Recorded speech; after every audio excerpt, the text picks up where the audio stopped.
Ku berjalan lewat lembah gelap, namun tanganmu selalu menopang hidupku.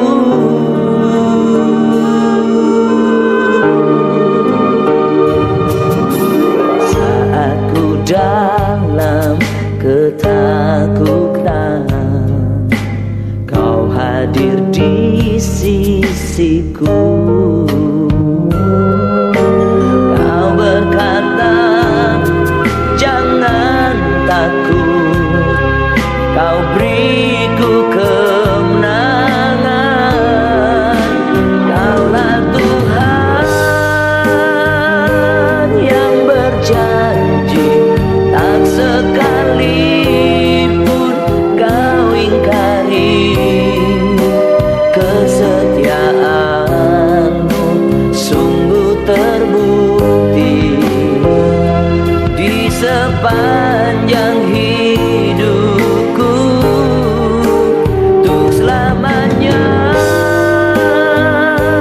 ku kan setia melayani, mengasihimu. Tiada Tuhan sepertimu. Kau Allahku yang setia.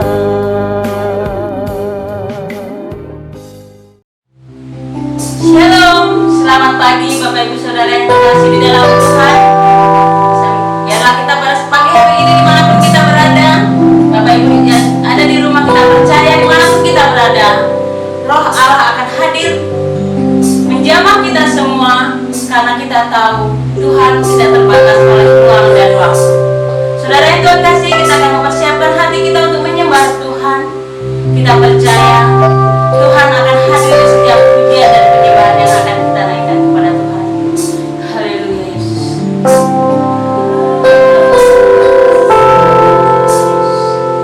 Ini kami menghadapkan-Mu ya Bapa. Engkau melihat kami ya Tuhan, kerinduan kami untuk mendatang menyembah dan Engkau ya Tuhan. Kuduskan kami, sucikan kami ya Bapa, sehingga tidak ada dosa yang menghalangi untuk kami datang kepada-Mu.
setiap pertolongan-Mu ya Tuhan. Kami percaya di tengah-tengah setiap permasalahan dan pergumulan yang kami rasakan Tuhan, kami percaya kami tidak sendiri Tuhan. Ada Engkau yang senantiasa menjaga dan memelihara kami ya Tuhan. Penyertaan-Mu sungguh sempurna atas kami ya Bapa. Kau melawat saat ini ya Tuhan, pribadi lepas pribadi di mana kami berada ya Tuhan. Kami percaya Tuhan, Engkau ada buat kami ya Bapa. Pimpin ibadah kami ya Tuhan dari awal pertengahan hingga akhirnya Bapa. Hanya di dalam nama Tuhan Yesus Kristus kami ucap syukur dan berdoa. Haleluya. Amin. Kembali saya sapa shalom. Puji nama Tuhan. Kita percaya ya bahwa Allah yang kita sembah adalah Allah yang luar biasa, Allah yang ajaib. Saudara, Bapak Ibu Saudara, bisa katakan dengan saudara-saudara kita yang lain, anak, istri, kita akan berjabat tangan dan katakan, Tuhan Yesus adalah Tuhan yang ajaib. Kita naikkan pujian ini dengan sungguh, Yesus ajaib, Tuhan itu ajaib. Dalam melakukan kita di hadapan Tuhan, kita akan menyembah Dia, Allah yang ajaib.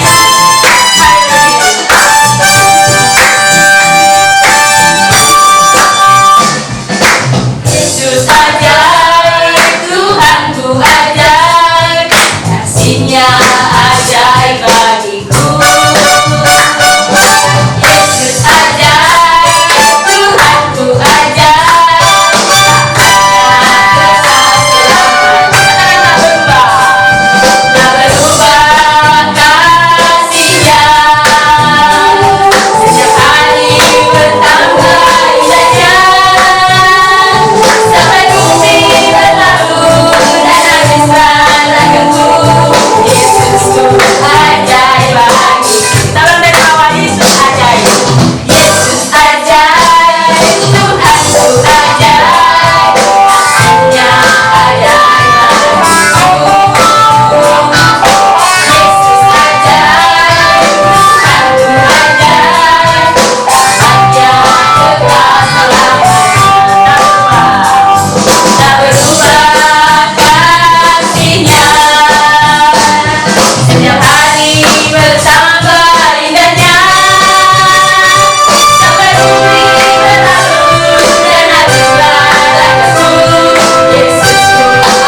mengasihi di tengah segala kesulitan kita.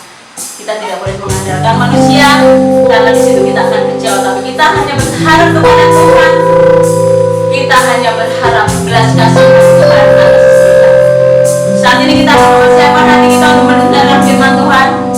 Saya percaya, kita semua percaya dengan firman yang akan kita dengarkan, kita semakin dikuatkan, kita semakin diteguhkan, karena dalam firman Tuhan kita percaya ada pengharapan dan pengharapan yang tidak akan habis. Amin. Haleluya. Sesakan Tuhan dan percaya.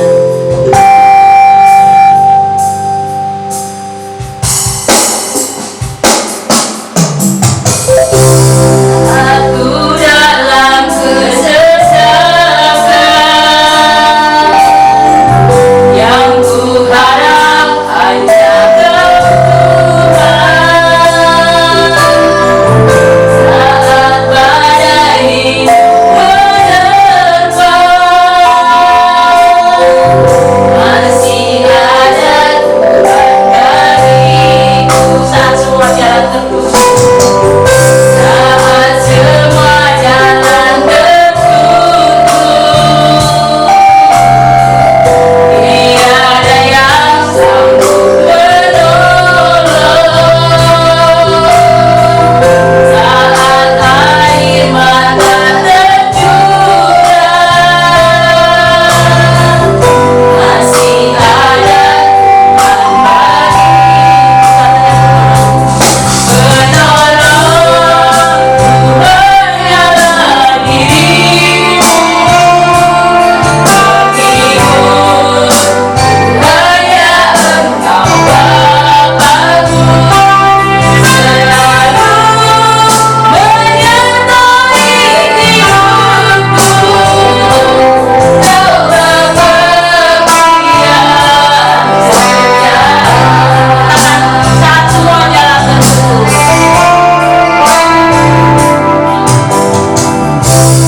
saat semua jalan tertutup, tiada yang sanggup menolong.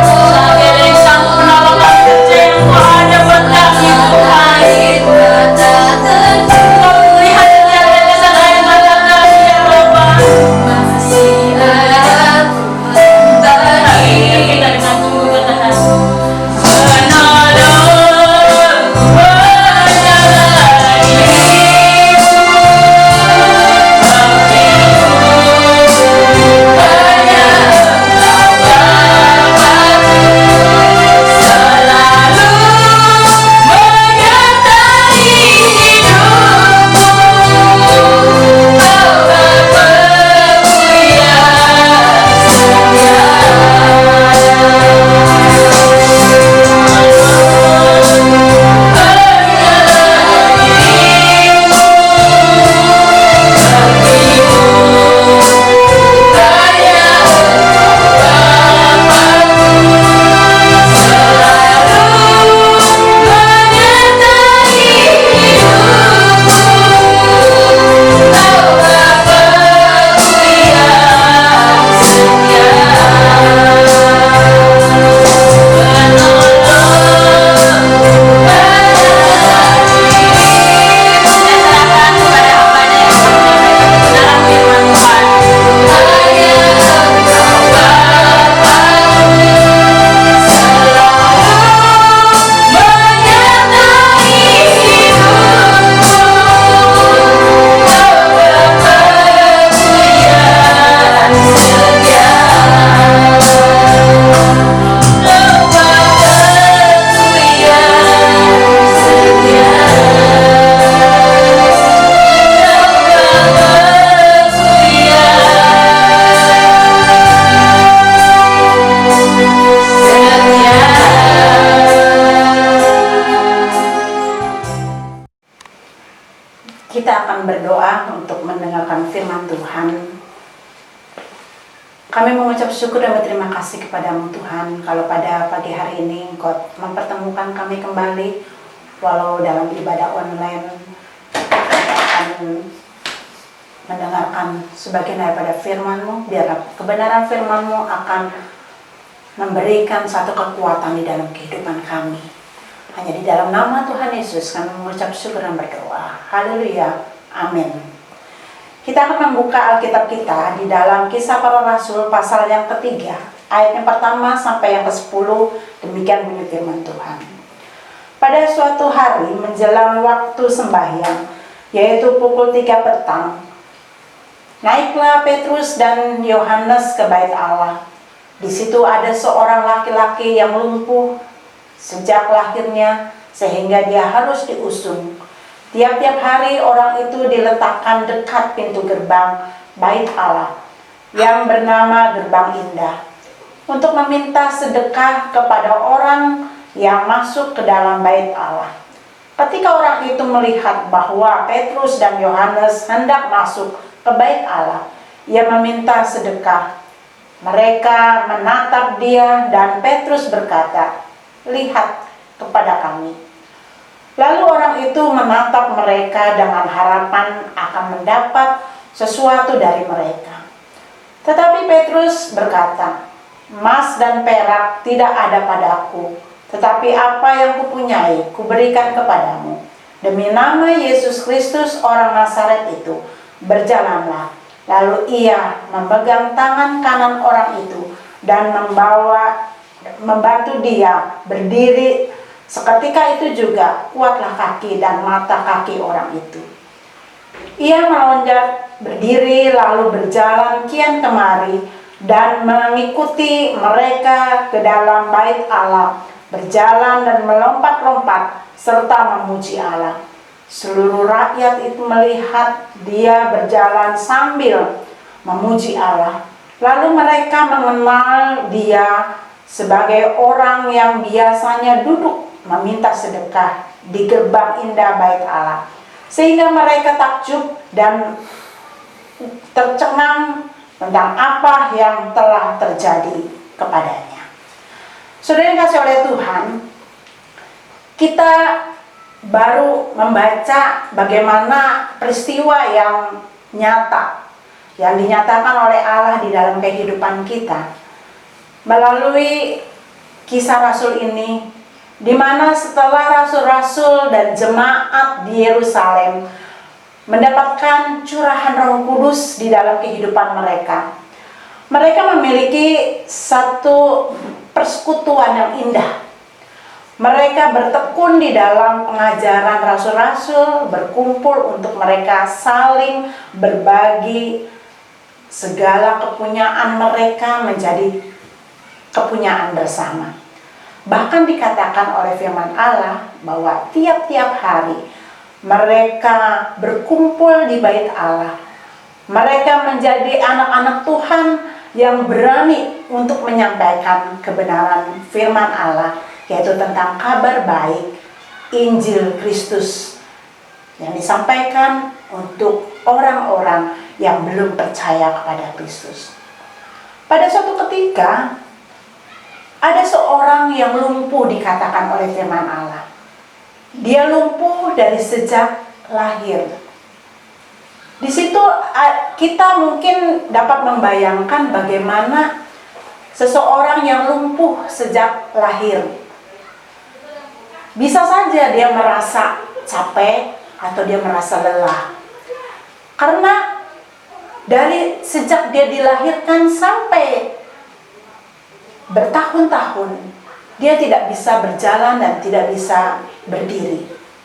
Dan dikatakan oleh firman Allah, ketika dia akan ke bait Allah, di pintu gerbang bait Allah, dia harus diusung.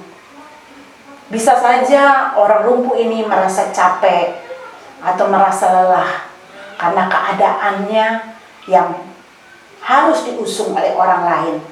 Bahkan mungkin dia merasa malu karena dia memiliki satu ketergantungan kepada orang lain.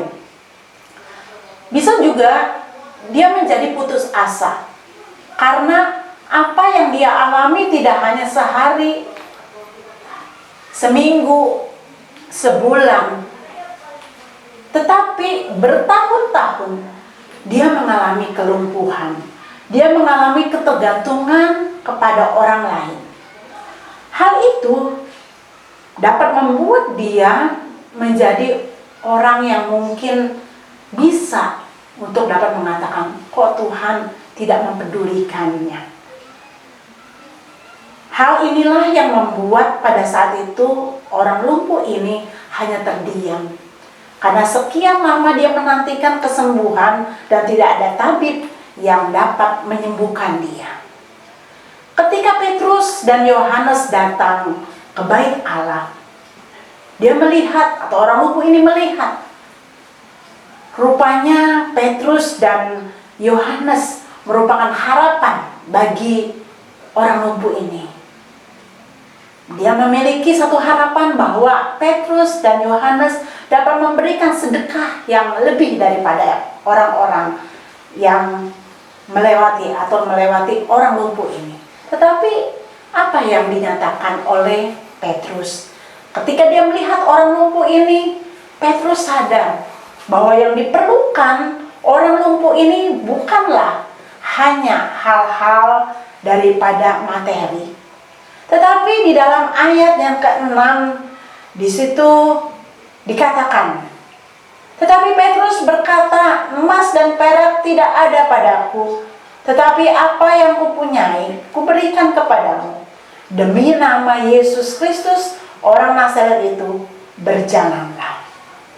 Petrus tahu, apa yang diperlukan oleh orang lumpuh ini adalah kesembuhan.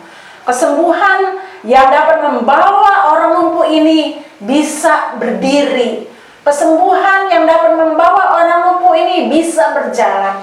Kesembuhan yang membawa orang lumpuh ini dapat melakukan aktivitas sama seperti laki-laki lain yang bisa berjuang untuk mencari nafkah, mungkin untuk keluarganya. Dan pada saat itu Petrus dapat mengatakan, emas dan perak tidak ada padaku, apa yang kupunyai kuberikan kepadamu.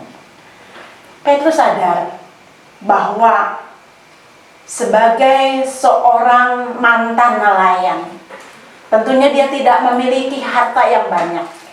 Dia tidak dapat atau dia tidak memiliki satu kelebihan harta yang seperti orang lain mungkin punyai.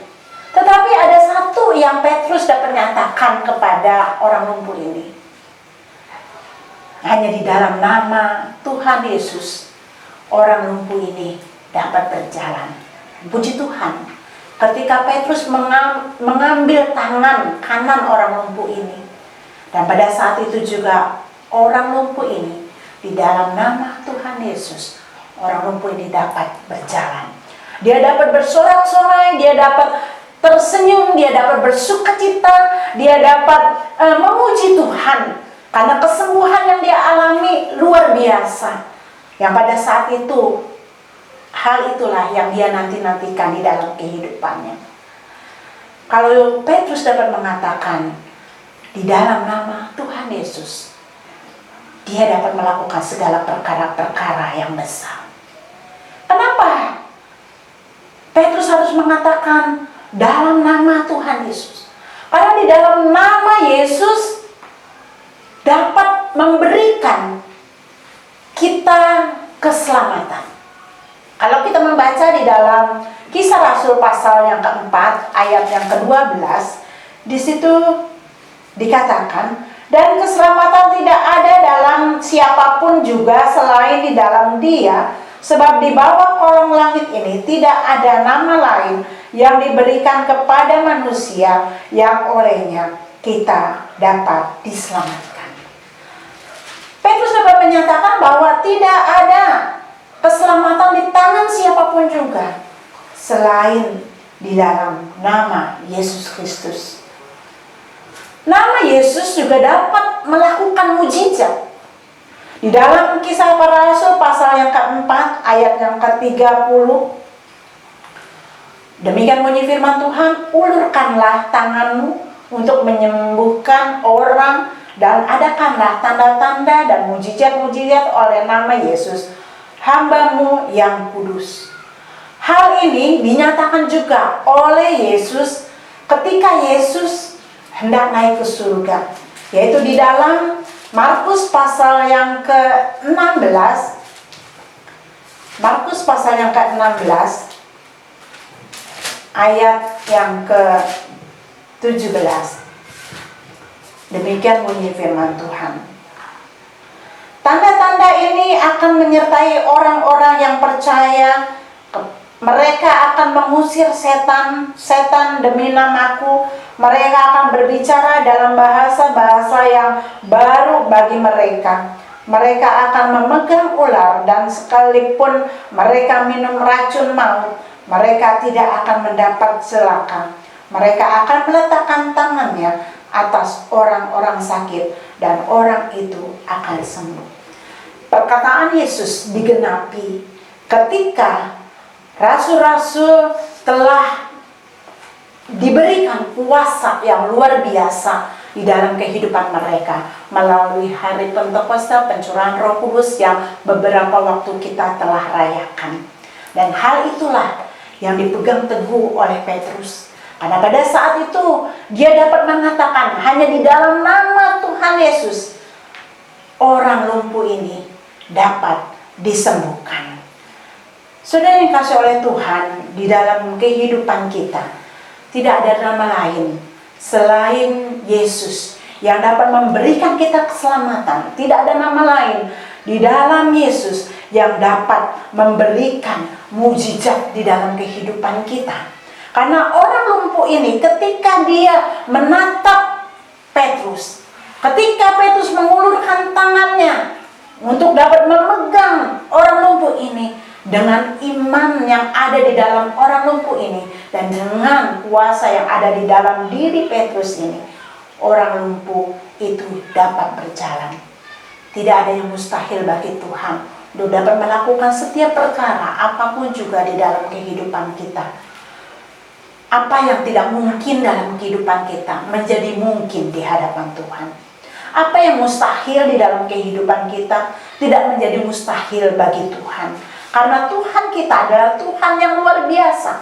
Kuasanya luar biasa. Dan kita dapat melihat bagaimana kehidupan jemaat yang mula-mula.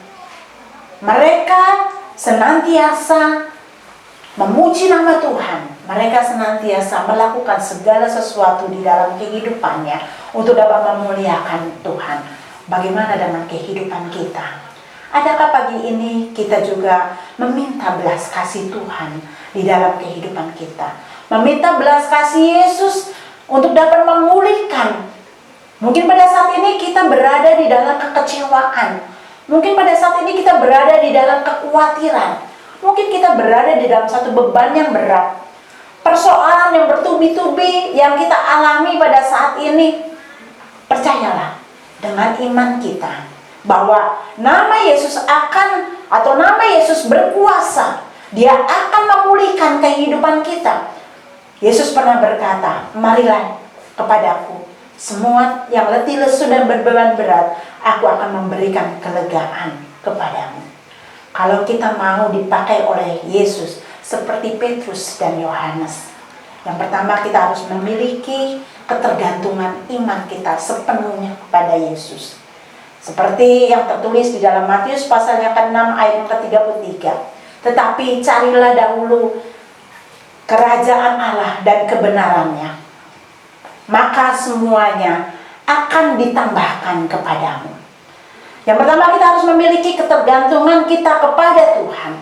Yang kedua, biarkanlah Roh Kudus selalu memimpin di dalam hidup kita, yang akan senantiasa memberikan di dalam kehidupan kita untuk kita dimampukan oleh Allah, dimampukan oleh Yesus untuk kita dapat bersaksi.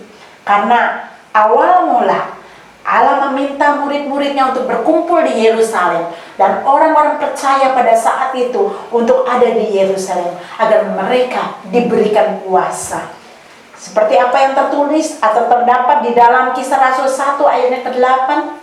Tetapi kamu akan menerima kuasa kalau Roh Kudus itu turun ke atas kamu, dan kamu akan menjadi saksiku di Yerusalem dan di seluruh Yudea dan Samaria dan sampai ke ujung bumi.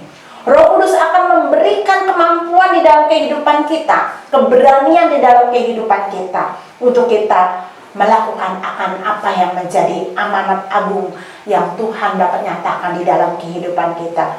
Seperti yang tertulis di dalam Matius pasal yang ke-28 ayat yang ke-19. Pergilah, jadikanlah semua bangsa menjadi muridku. Hal ini tidaklah mudah untuk dapat kita lakukan kalau kita tidak dikuasai oleh Allah di dalam kehidupan kita. Kalau kita tidak dikuasai oleh Roh Allah, kebenaran Allah yang ada di dalam kehidupan kita, untuk kita dapat menyampaikan kebenaran firman Allah kepada orang lain, sehingga orang-orang yang tidak percaya menjadi percaya. Banyak kali orang dapat berkata, mari ikut Yesus, tetapi dia tidak menjadi atau memberikan solusi untuk orang itu mengenal kepada Yesus. Melalui cerita tadi, Petrus memberikan satu solusi yang indah, satu solusi yang luar biasa, sehingga orang lumpuh itu tidak hanya mengalami kebebasan secara fisik, kesembuhan yang dia alami, tetapi hatinya diperbarui, penuh dengan sukacita, penuh dengan sorak-sorai, penuh dengan ucapan syukur, penuh dengan kemuliaan Allah yang ada di dalam kehidupannya. Kalau kuasa Roh Kudus mampu untuk memulihkan orang lumpuh tadi, dia pun akan dapat memulihkan di dalam kehidupan kita. Tinggal bagaimana kita pada saat ini.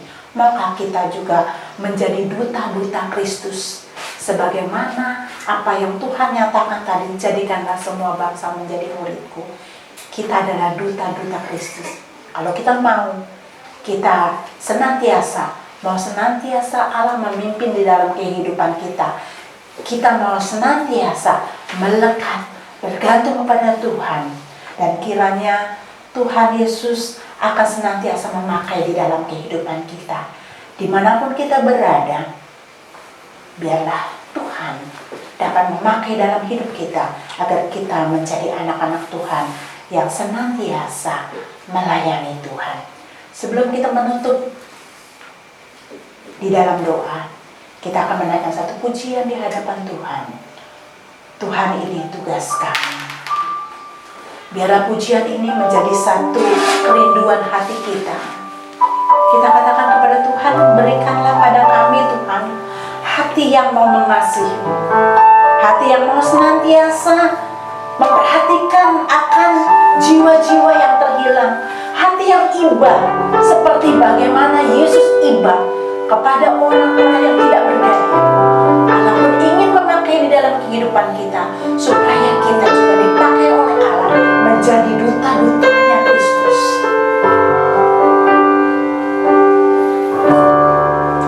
Berikan pada kami hati yang mengasihi, jiwa-jiwa yang belum mengenal kasih Bapa. Mereka yang terhilang, mereka yang tersesat, hati kami iba seperti hatimu Yesus. Kita naikkan sekali lagi, berikan kepada kami. Berikan pada kami hati yang mengasihi, jiwa-jiwa yang belum mengenal kasih Bapa. Mereka yang terhilang, mereka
kami bersyukur Tuhan kalau kami boleh mendengar firman Allah, untuk kami boleh peduli dengan orang-orang di sekitar kami.